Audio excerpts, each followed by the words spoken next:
So ayun mga kagulay, isang magandang umaga. At ngayon mga kagulay, nagpapagamas ako or nagpapadamo ako dito sa aking Legacy F1. At ito na po itsura ng ating pipino na dinaanan ng baha at nakaligtas sa bagyong Pipito.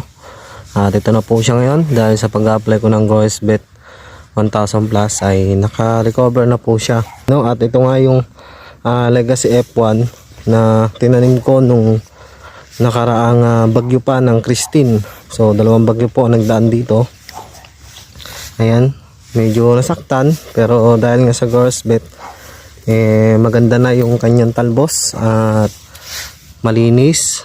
Ayan, kita nyo na okay naman siya at makapal na siya ngayon. Ayan, so ikatlong apply simula nung bagyong Pipito, 3 beses na